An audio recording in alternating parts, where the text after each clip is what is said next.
Podcasting since 2005. This is the King of Podcasts radio network, kingofpodcasts.com. There is a lot of new music coming out, but not a lot of it sticks. The King of Podcasts radio network proudly presents the Broadcasters Podcast. Here is the King of Podcasts. You know, I've talked about this before on the program where we always got to get to the thing with the charts and the music that comes out. The thing is, it's one thing to go ahead and have the technology, the digital disruption I normally talk about on this program, but then there's also an issue about the content that comes out. Now, we know that because of the big legacy music labels that are out there, the major record labels, they're only going to put out so much music that they're going to put some major promotion behind an artist that they want to really put some promotion behind that's going to get an album out. It's going to go on tour. They're going to make some real money off of. There are not as many of those artists today in the mainstream world of music. Let's say top 40, right? Pop music and anything that crosses over into it. Hip hop artists, country, rock. I mean, there's just not much there. The same thing goes also for Spanish music. The same thing goes for various other markets. There's a lot of music that comes out that just goes to streaming. We'll get some kind of a streaming push, but then won't stay up there for that high. It's not just a problem now with the American charts. It's now a global problem. It's now something where we're seeing it across the board, where there's not a lot of music that comes out that we're all about talking about. It's just not happening right now. Do you notice that as well? Is it just me, or do you also notice it? Because I do. I feel like a lot of the music we have out there, it's just the same as the same. There's not much of anything coming out that is much different. It's just not good to have this happen. But there are songs that come out and people are catching up on, but it's like there are songs that will make it into streaming, make it up the chart, come back down. There's no staying power. So there's part of it is the promotion for certain music that if it gets a TikTok trend, a challenge, it's going to help boost itself up. There's only so much on social media that anybody can do right now. Fan sites, stan accounts on various areas, whether it's Instagram, YouTube, or TikTok. I mean, there's just only so much time of the day out there that actually can break through the barrier and get everybody to notice it. It's really tough. And what I also noticed too is that it's like part of the year now. We don't have an off season and an on season. Because we know that the Billboard chart year also has changed where somewhere around late October, early November, they're already kind of done with the chart. Because at that point, they're thinking holiday music is coming in, so Christmas songs and whatnot. And the Christmas songs start coming up pretty early on.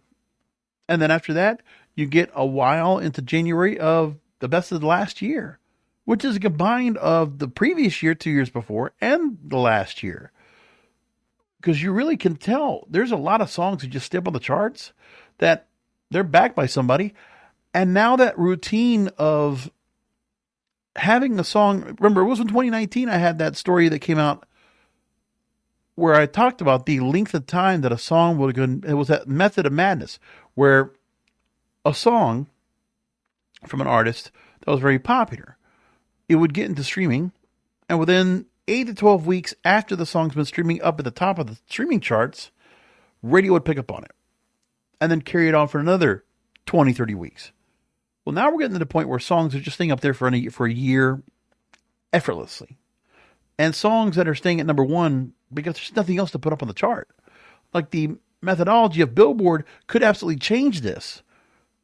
But obviously the music labels have their thumb on the scale of what Billboard and what other chart companies can do. But they're stuck right now.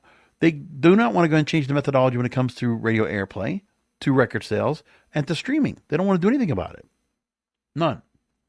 So now we're stuck at this point where every chart you look at is stagnant across the board. And look, this weekend, we have new music coming out. And how much of this music is actually going to go ahead and be able to take hold and then stay on the charts and become something big? There's not many. just on Pop Base, their Twitter account, their X account, actually puts this up and says, so they have Tyla and Bliss. Miley Cyrus has a new single coming from a forthcoming album called More to Lose. Her song, I forget what it's called now, Something of the World, did not do well. It's been up and down quickly. End of the World, that's the song. And it was up on the chart, and it's dropping off quickly. I mean, there's no staying power to it. And that's an established artist. You got Rosé that's got a new song with Messy, which is the follow-up to Apt. You have established artists like Halsey and Amy Lee doing a duet called Hand That Feeds. Stormzy, the popular UK rapper with Hold Me Down. Kali Uchis is back on the new song, Sincerely. Pink Pantheress is doing a mixtape that's coming up and has another single coming off of that called Fancy That. Sleep Token has been coming out with a number of singles right now. They have Caramel That Kiss came out. Now they have even an Arcadia. So, forthcoming album for them. Blake Shelton for recreational use only is coming out. Haley Williams and Mosey Summoney is doing a duet called I Like It, I Like It. Morgan Wallen has a new single out, Superman, but he's got an album coming out as well. Russ Crazy, Kid Cudi, Neverland. Calvin Harris and Clementine Douglas with Blessings. Now, I know for that, as a dance song, that's going to be a song of the summer this year all over the Europe. That I can already tell you that has the makings of a song that's going to do very well. And Avril Lavigne and Simple Plan coming together on Young and Dumb. That's what we got. So there's a lot of established artists that are out there taking advantage of being able to get some streaming cred and some extra streams or clicks for some of their content. But there's not that many established artists that you already know have a catalog of music that they're ready to bring out an album. They're going to set an album bomb, set everything up. It's not going to happen. And so we're stuck at this point now where there's not that much new music coming out. And so every chart has gone stagnant. So if I look right now in the current list of the Billboard Hot 100, Luther, Kendrick Lamar and SZA, it's on radio all over the place. And it is number one song right now for 11 weeks, going up for 12. Ordinary Alex Warren is just starting to pick up a little bit of radio airplay, but that song's been around now for a couple weeks, 12 weeks on the chart, and it's second. Down with a Smile. Talk about a song for 37 weeks on the Spotify charts. Number one. I forget what was the highest end of their streaming at the highest point of their point, but right now it still stays at number one. Almost 40 million streams. So streaming is nonstop for this song. People are going to just stick with it, and it's going to stay there. Birds of a Feather, another song. It's just going to stick with it because it's just there. Billie Eilish put an album out last year, and some of her songs stuck around.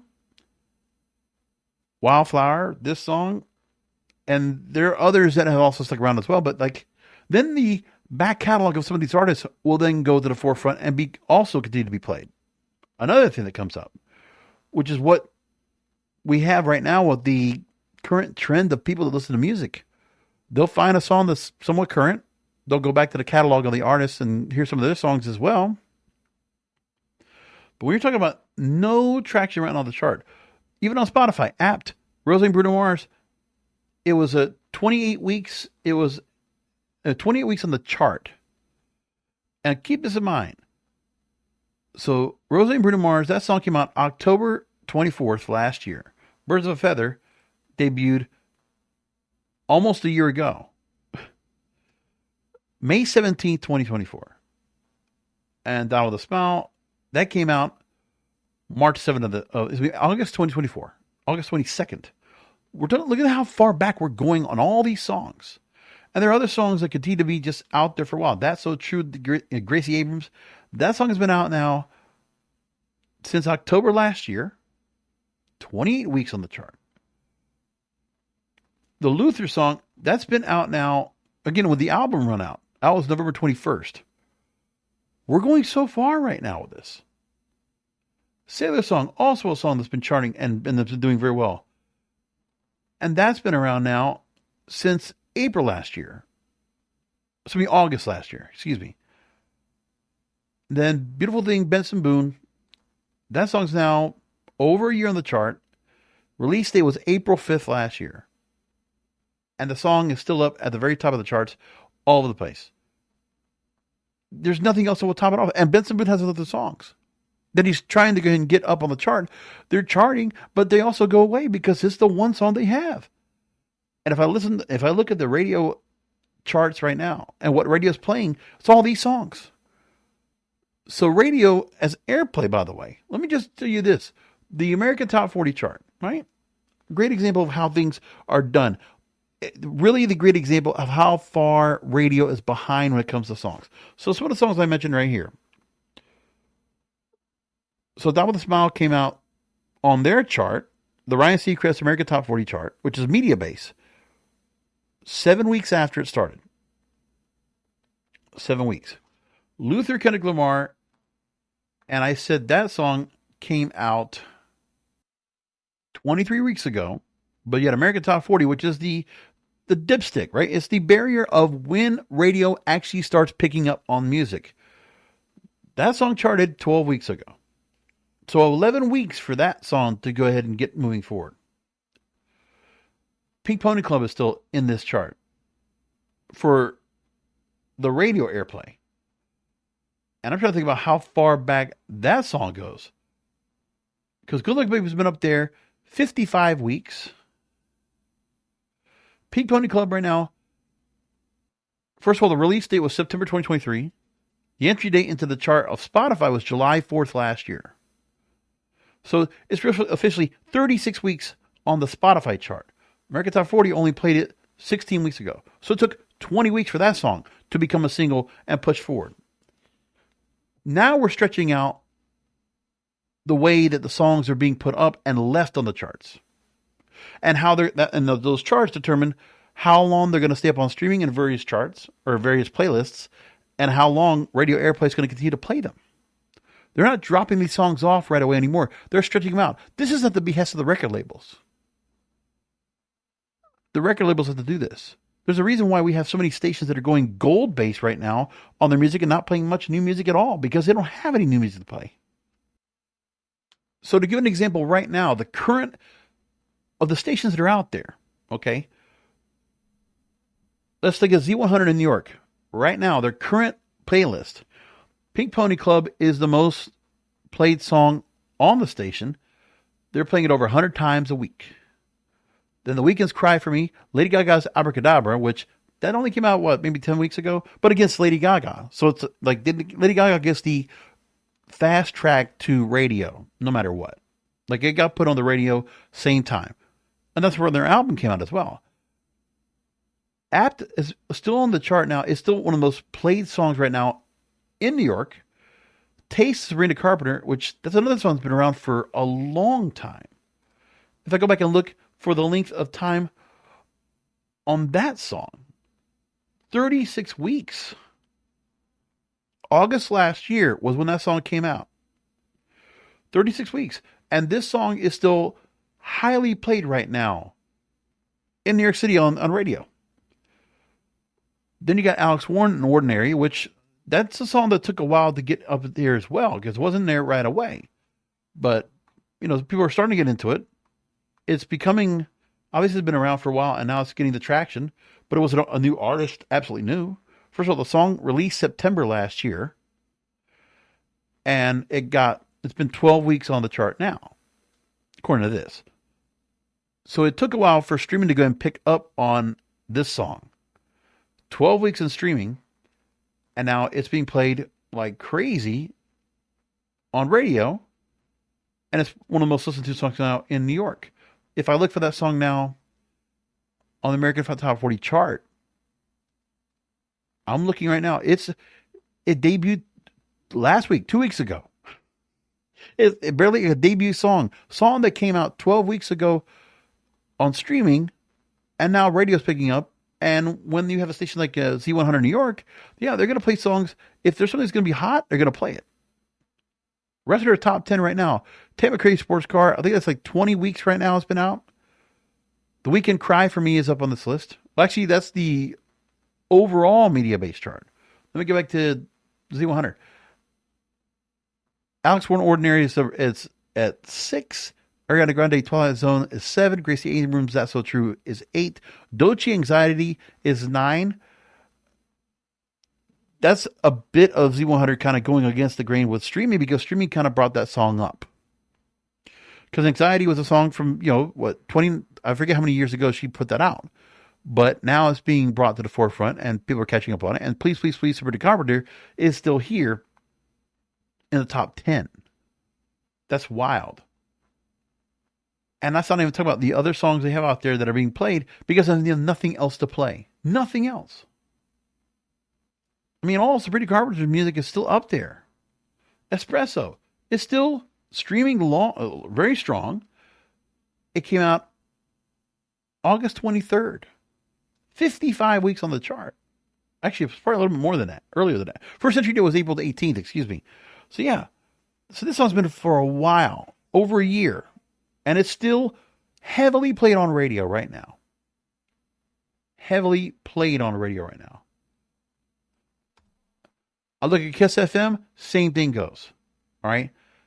Luther is number 1. SZA, 30 for 30, is 2. It's an LA thing, so that's why those songs will get prominently played on pop radio. Birds of a Feather is 3. Down with a Smile, 4. Kendrick Lamar, 5. And that's, again, it's the market. Doechii Anxiety is 6. Billie Eilish, Wildflower is 7. Ariana Grande, Twilight Zone. Lola Young, Messy. And Sabrina Carpenter's Espresso round out the top 10. Stagnant across the board. So look at everything I'm saying right here. When we're talking about music that is just stagnant, where songs like this are coming across, these are the major labels, these are the major artists that we have right now, the ones that the major establishment, the mainstream is going to go ahead and pick up on. A couple of artists that it took a little while to get to somewhere, where it's Doechii or whether it's Alex Warren, but otherwise, everyone else established. Established artists. Guaranteed bona fide hits. And those hits stay up there for months, more than a year in that matter as well. But there's nobody taking any chance on any of their songs. Radio airplay just continues to be stagnant. That's just what they're doing. Now that's the Spotify chart. On the Apple chart, same thing goes. So you have Nokia by Drake. That's number 2 right now on the Apple Music Top 100. Blue Strips from Jesse Murph. That's a song that's starting to go viral right now and has picked up right now. Billboard chart actually showed it got up to like number 30 this week. And I forgot how high it was from the week before. Excuse me. Blue Strips actually went up to 18 this week. And that was up 37 points. And it has no airplay whatsoever at this moment. None. But that song right now is picking up hot. And there's not even a station that's even trying to go ahead and play up on it. Maybe there's some stations that might give it a chance, but they're not getting into it. On the Apple list, Kendrick Lamar is all over this list. Morgan Wallen's also on this list right now with his music and his album coming up. A couple of singles he's already got coming up right now that have already been put out, and the album's coming up very soon. Just in Case, I'm the Problem, I Ain't Coming Back. Those are all charting right now on Apple. Ordinates are up there right now, number 9. Again, Kendrick Lamar for the top 10 spots at the moment. And there are other songs that could be played right now that could automatically, people could take a chance on right now and push forward. But streaming right now is also struggling.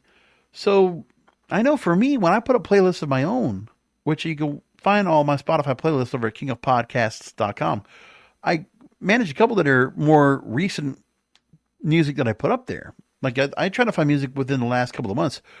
The trend used to be for radio, you would have a song that maybe 3 to 6 months of time, it would probably be given a single to go ahead and just have a life of its own. If a song was getting played heavily 6 months after, that's a rare occasion. But that would be a song that would just be played so much because of where it was. And also because we didn't have streaming before. But even streaming now is going to this because they're beholden. They are held down because of what's happening here. This is a bigger problem. Now, we're going to get music that's going to finally go and move forward, and we're going to get some music now that's finally going to be listened to. But I had to explain what the situation right now is.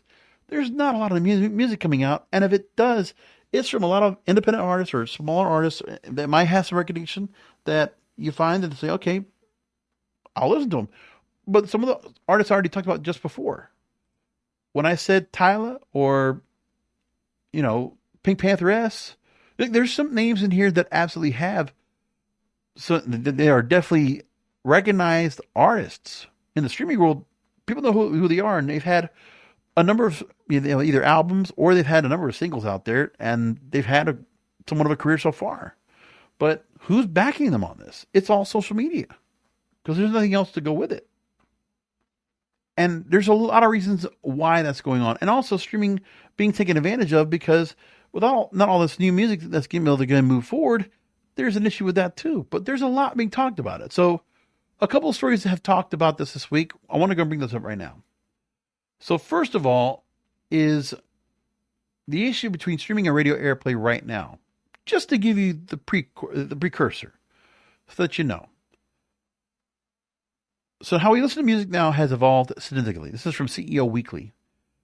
And they make the point to say that the traditional method of tuning the radio has been complemented now with streaming platforms, while both offer access to music. The way they work, their impact on artists, and how we engage with the content differ greatly. So there are key distinctions right now.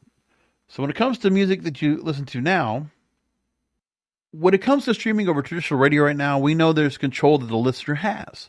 But what is causing the listener now to go ahead and still feel placated to go ahead and stick with the music that's still being played out there? Like they're basically, what's being played on streaming is they're kind of being stuck to hearing the same music they hear on the radio now. Now, the only difference is that in streaming, you're not going to overplay songs. Like if you're an avid radio listener, you're exhausted by the songs that they still keep playing on the radio because radio is very bad at expanding playlists and offering some variety of their music. Even if they add some gold or some recurrent songs, they're bad at putting out a playlist that's very strong that gives you all. But then also, they take away the fact that, they're only playing about 40 minutes, 45 minutes of music an hour. Very broken up because they have so many commercials to play with as well. And so many promos and things like that they got to do that are just, they're unnecessary, irrelevant, and there's no real entertainment value to it outside of the music. Now, there are streaming services that will suggest new music based on your listening habits, ensuring your musical experience is always evolving. It's not bad. Look, for Spotify, they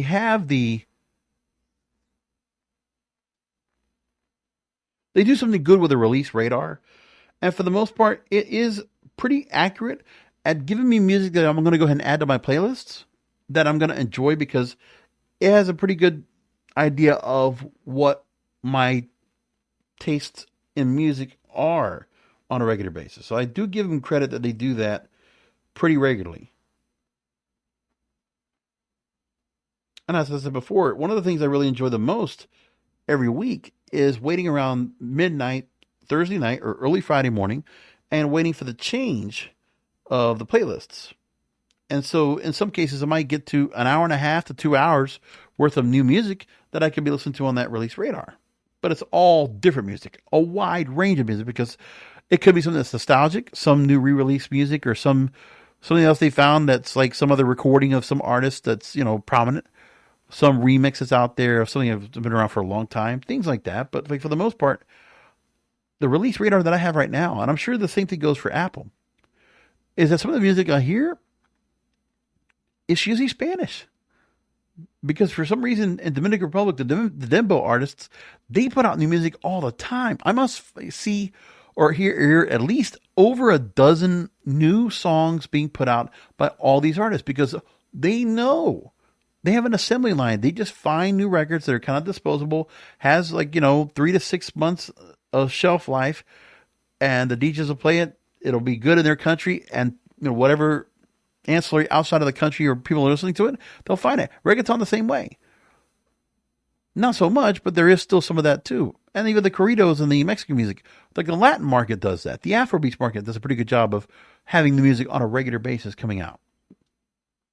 But if you really just check out, how many good, prominent new songs come out that you see on streaming on a regular basis? Like, New Music Friday, right? There's songs out there, but not as many as you think. Not even close. We also know that radio and streaming offer opportunities for artists to reach audiences, but the revenue exposure models are quite different. We've talked plenty about the radio airplay issue and the fact that a song might get heavy rotation on the radio, reaching millions of listeners, but stations are getting to decide which songs are played based on their target demographic. Also, it's only on the fact of audience metric testing and what they're going to do in terms of what songs they are willing to go ahead and take a chance on. They're regional program directors. It's not the music directors within the stations. And there's only so many enterprise radio stations that are out there that have a big enough audience or a big enough reach to be recognized. That's going to be tough. So yeah, artists can get radio airplay and get a considerable boost in popularity, but we know the payload still continues on in some way, shape, or form. Certain record labels are able to go and play ball and spend a little something on radio companies to get music pushed out there. But it's not direct revenue for the artists, because the revenue of radio airplay largely comes in the form of the royalties, vary based on the country, the station, the song's airplay frequency, and they're low compared to other forms of income, which is why we're looking for the Music Modernization Act to come to fruition. If Congress would do something about it. The bill's been out there, but the National Association of Broadcasters is always going to push back and stop that from happening. We've seen changes to the Copyright Royalty Board and seeing where songwriters might get some change in what they'll make on their music, but the artists themselves, yeah, they're getting screwed over. And streaming's only going to do so much for them. They might be getting paid by Spotify and YouTube and others, but the money should come from radio. And while the record labels have not done anything to go ahead and screw over the radio stations and say, hey, iHeart, Odyssey, all these other radio companies, you got to start paying out. All these big stations that you have, you need to be able to be paying out thousands of dollars a year to play all this new music. And also, especially all the established artists, you need to be paying for it as well. Like I said, if the Music Modernization Act, if that act comes in, and the royalties have to be paid out to all these established artists, because if it's new music, the royalties are not going to be so high. But if it's somebody that's an established artist, they're going to have to pay some big bucks. So like, if this act were to come into play, like a Taylor Swift, that you have a lot of songs that can be played by all these different stations in various different formats, well, you might not play so much of her because you're more concerned about playing some newer artists that they're not going to cost you so much to play. And then maybe give some chance for some new music discovery. So streaming has their own set of challenges. Artists will earn money through royalties for every stream of their song, but the rates are typically very low. It's often less than a cent per stream. Keep that in mind. So artists need millions of streams to generate significant income from these platforms alone, and many independent musicians, streaming royalties may not be enough to sustain a career. And remember, how many artists do we have that are not going out on tour because it's just not worth it? They can't. You have the companies that are out there that are hijacking the concerts and putting out the ticket prices that are just exorbitant. Or those who just don't have the presence or the ability to go ahead and have a live presence to be able to do anything at all. It's all those things. So content discovery, as we talk about, what are you going to do to go and get people to listen to new music? Because right now, content discovery is much different. Now, yeah, of course, if you have a song that's out there that's been playing for 30, 40, 50 weeks, up to a year, then somebody's heard Teddy Swims Lose Control. Somebody's heard Benson Boone Beautiful Things. Somebody's heard Sabrina Carpenter's Espresso album, or the short and sweet album in general. Okay? Because now, it's as if the record label just realized, well, we just still need to be putting out that much music, because then our music just stays out almost like a perpetuity on streaming and a radio airplay, and we'll make our money anyway. It'll just take a little bit longer. So they don't want to go and take the time to go put new money or promotion into new albums or new artists. And remember, the other reason we have too is that they're not going to go after an artist and say, okay, we're going to push it out there and promote. There's not that many artists. They say, well, if the album's ready, let's go and promote it. Let's promote it. Let's get it out there. Let's go. Put them on shows. Let's do something. Not so much. Because what happens is you have these artists that we talked about it back in 2020, that some artists have to go ahead and get themselves viral on social media first and show they are absolutely killing it on social media for them to get a single pushed out or whatever out. So, I mean, what go to the record labels when they're putting that kind of dynamic in front of them, in front of these artists to be able to get some music out there. And this story, this is kind of like an AI article, but still, it works for what I'm trying to do. Radio has completely surrendered content discovery. It says right here that, they want to play the top charting hits or popular songs that align with the station's format. There's little room for lesser known or independent artists to gain attention. But with streaming services, we have revolutionized music discovery. And the algorithms will help you find new music and new artists. But like I said, if I want to find new music or new artists, for the most part, I have to have found them on TikTok or Instagram or YouTube first before I even get to go and do anything else with them. But for the most part, TikTok is my source for finding out new music in general. Because I don't have people you can follow. And then you find out, oh, there's new songs that are out. And then you just find them and like, okay, and then I'll just get into it. But it's like the music comes out from TikTok that becomes viral and popular. It's from a different world. And the fact that Billboard has their own TikTok chart doesn't make a difference because everybody's doing their own thing. And the virality of music does not matter to the record labels. The streaming services will just take and be the arbiters and saying, well, if an audience comes on to it and there's a lot of streams for something, it might go somewhere. But radio record sales, non-existent. Unless it's somebody that's absolutely bona fide and noticed.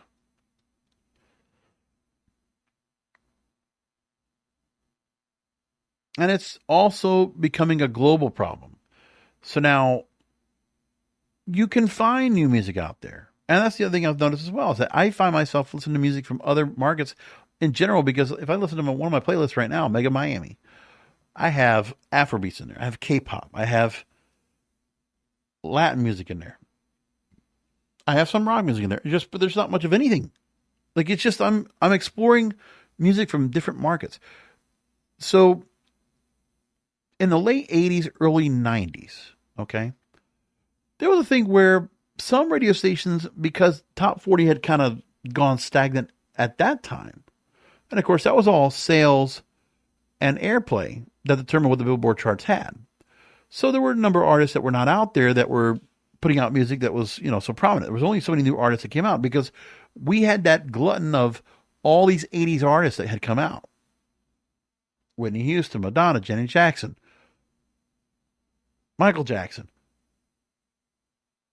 And there was so much coming out of music that was like just to take care of everything, right?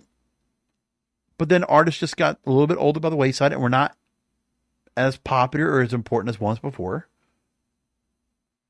And so there was a void that needed to be filled. So radio stations in the Top 40 format, they did one of two things. They would take the new songs, but then also would incorporate the songs from the previous decade. So early 90s, a Kiss FM would play some music for the 90s, but then would also play music from the 80s. Wow 100 would do the same thing here.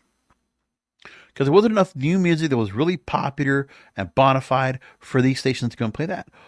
Or you had stations that are out there that popped up that were rhythmic radio stations. What they are now, the hits and hip hop stations of today.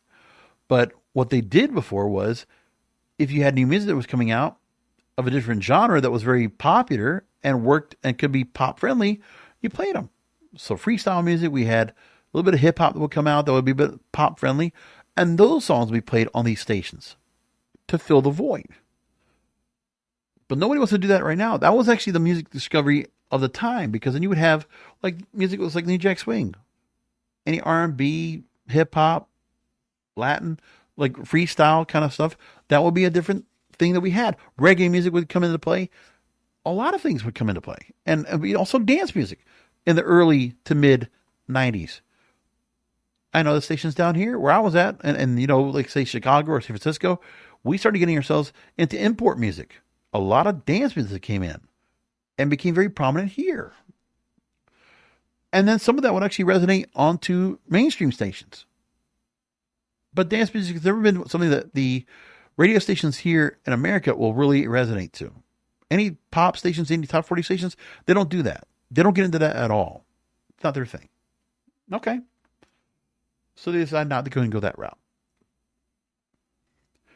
Meanwhile, we're stuck in a spot where radio doesn't even do the thing where they used to go ahead and say, well, if we need to go and fill a void in what music is coming out, then they don't worry about that. They don't think about it. So that's what the story really came out about and spoke about. But let me go into a story that actually is current from the radio realm. Because it was a music business saturation problem that also we're going to talk about as well, that Billboard put out. But here's the story I want to talk about real quick. And this is streaming researchers on radio's big questions. So there are questions that programs are grappling with on a weekly basis from Sean Ross at the Ross on Radio column at Radio Insight. And this is a great story he puts out there, and I wanted to get into this right away. But how much weight should streaming have in music discussions? Is it the only metric that matters now? If a song isn't streaming, does a call-out story still matter? Can Airplay affect or merely reflect streaming? And what songs are stations missing? Even with a greater attention to streams, what is the role of gut now? And this is a great question, because what songs should be determined to be played on radio without having to determine some kind of formula that goes with it? And he says this is one of the questions that he normally stares down almost as often. There are not a lot of songs being put before radio now, and they don't have some sort of streaming story. But there are a lot of songs still that program directors triage outside of the top 5, where streaming is trailed off, but call-out hasn't yet kicked in. So there have been a handful of major artist releases where streaming evaporated quickly. Do they deserve time to grow on radio listeners? Right. So there are songs that established artists might have put out, but the songs fizzled. If streaming didn't pick up on it, radio used to do a thing where they would help established artists and help build their airplay, and that would be enough to go and get more of a word of mouth thing going on to get the artists played on streaming again, and their streaming numbers would go up. So he's talked to some researchers that help radio turn into streaming data into programming decisions, and they have their products or different methodologies and often surprisingly different takes on which songs are below the top tier or hits.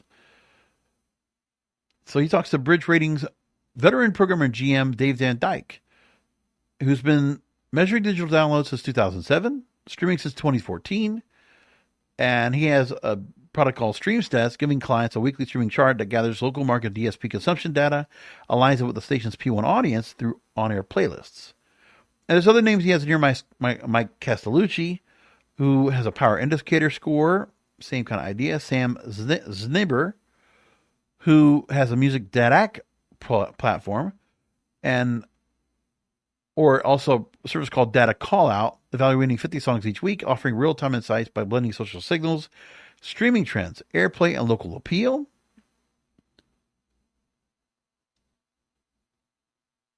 And so the researchers he talks to here, Sean Ross, is about the continued importance of programmer gut. Now more than ever, radio needs real people who really love the music to distinguish what we do from DSPs. Well, if the corporate radio betters will allow them to do that. So the music directors, the program directors, they could go ahead and take a chance on new music. But if it doesn't generate ratings, they only have so much room to take a chance on something before they get fired. They're already not making that much money in the first place, but they're also not going to get that much time to take a chance on something.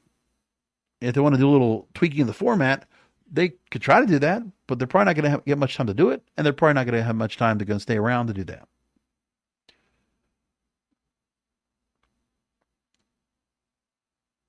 And so some of the questions that Sean Ross asked about, what's the current role of streaming in a station's decision-making? Is it one of several indicators or the primary tool? And so one person says that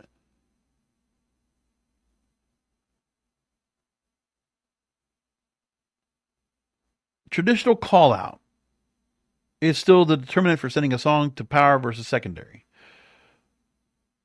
So one person says that some program directors are more comfortable using call-out. Others are strict streaming supporters, using their data literally, and still others prefer a mix. Not real answer.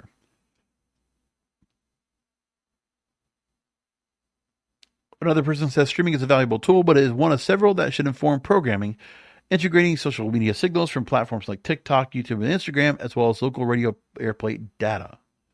Another question is there still room for a song that doesn't stream but perhaps has a different story or just contributes to the core sound of a station? So one of the researchers says that era is over. Mainstream media doesn't need to take on that level of risk. There's no value in a song that's an act's core fans have already lost interest in.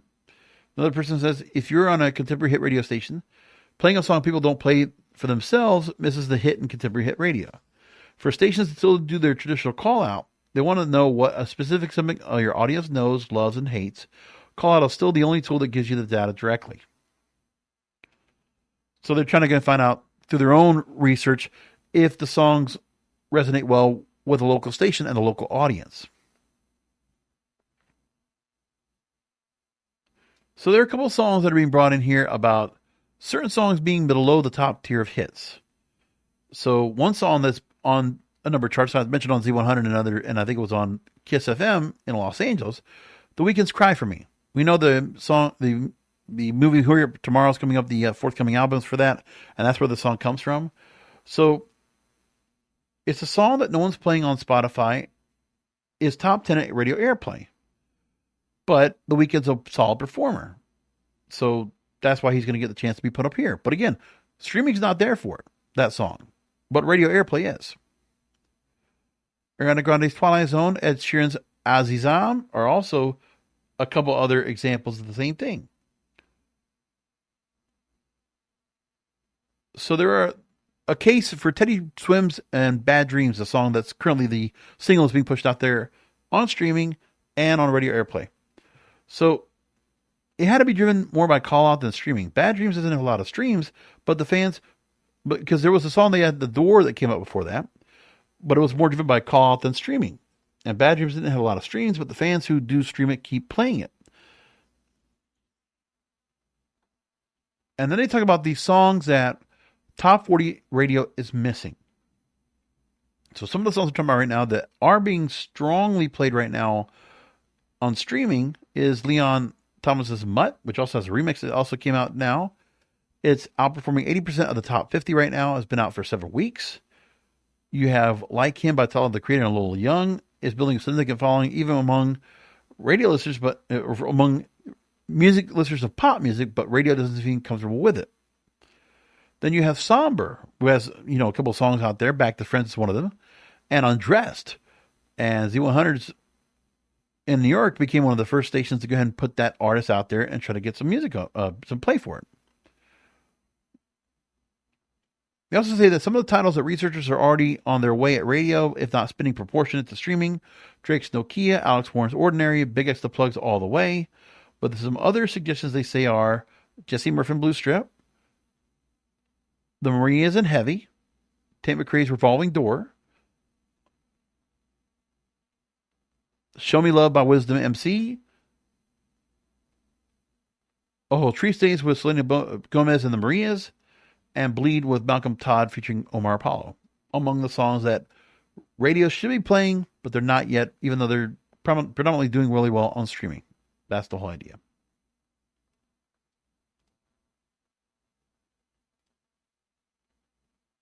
And because of the current setup of streaming right now, the fact that there has to be new music that comes out, hopefully that we see more of, one of the things we're noticing right now is that streaming is saturated with a lot of music, but it's not all quality music.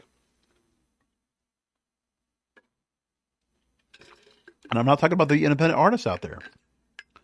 Kristen Robinson, I follow her on TikTok, and I see a lot of her stories. She's really good.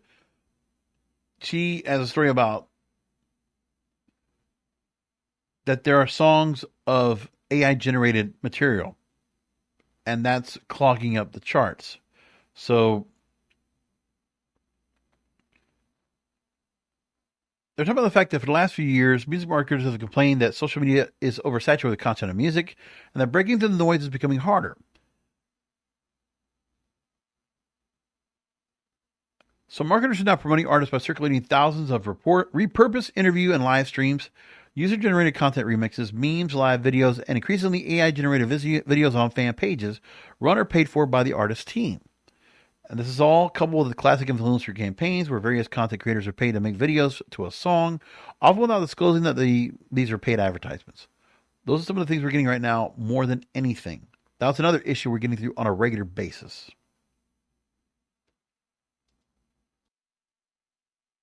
So there are a few things I want to bring up real quick in terms of the SEC and what they've been doing right now as of late when it comes to radio. So the SEC has issued a draft rulemaking to codify certain rules about foreign ownership of licensees. They're looking to go and get comments on define a controlling U.S. parent as the first controlling entity organized in the United States that is above the licensee in the vertical chain of control and does not hold itself a license subject to a various section of the code, I guess they have, that amend the foreign ownership rules to confirm with the policy and practice that trustees must be disclosed under commission rules governing attributable interests and specific approval.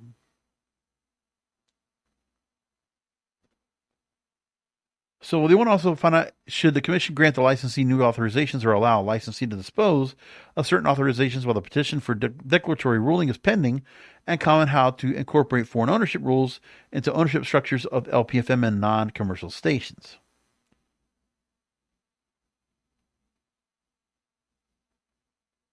So that's the current setup of that.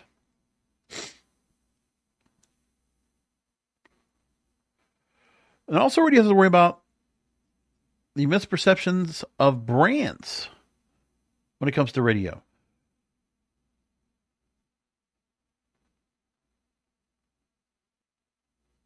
So broadcast radio accounts for 68% of consumer time spent with audio in typical hours, but only less than 5% is on ad spend.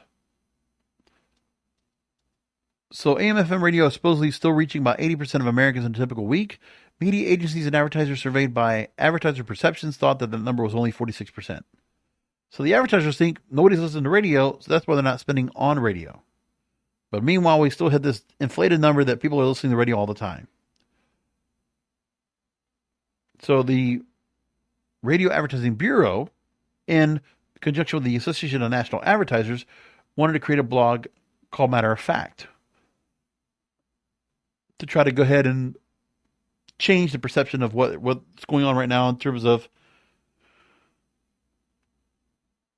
that people are listening to radio much more often. One of the things they're talking about right now is the case that there are more listeners to radio is the change in the dynamic of the ratings system, where you need a station to have somebody listening for at least the minimum of 3 minutes an hour to consider them a listener in the cumulative share of that market's listenership, of their audience.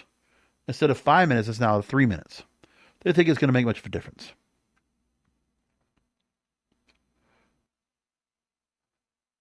Now, one other story I want to bring up as well that came out from Hollywood Reporter that was really cool. A story about creators building their own supersized studio system as Hollywood cuts back. So the YouTube stars now becoming as much people as legacy media, they're starting to go and grow bigger. So now you have content creators.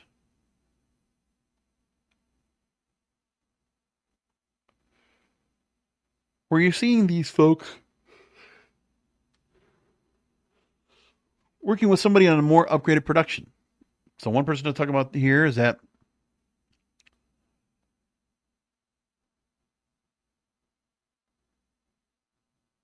using real film level sets, using the same equipment, but at the same time as the resources that same production companies are doing on TV, you're seeing it now on YouTube.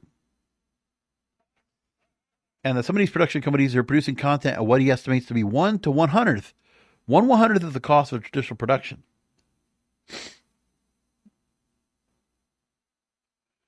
And some of the biggest creators that are out there, Mr. Beast is trying to raise $200 million at a $5 billion valuation for his business. Dude Perfect, as a sports creator, has raised $100 million in an investment round last year. And you're getting businesses being made out of these content creators and also getting advertisers on board to work with them. Much more than ever.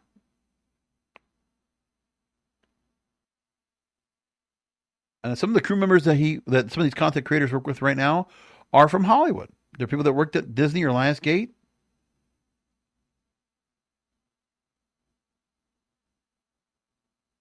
It's all changing because there's no other place to go for Hollywood right now. I know there's things that are going on now with the terror situation. John Voight coming into play with the President Trump's administration to try to change things up in Hollywood. But you know what? I also noticed that movies are doing okay in terms of making some money. I mean, Sinners, it definitely broke his budget. It definitely got past his budget. It's going to do pretty well when it comes to how they're doing with that right there. Mission Impossible 2 should do pretty well for its box office coming up. Things are doing okay. There are some movies that are actually doing well and making their money. And there's going to be quite a few that'll be making some money a little bit later on this year. So movie theaters, might be a little bit more, but, enjoy them while you can. Go ahead and spend some money on it. Get a subscription, huh? Get out there, go see some movies. Come back next week for another Broadcasters Podcast. Remember that content is king and the control over content is in your hands.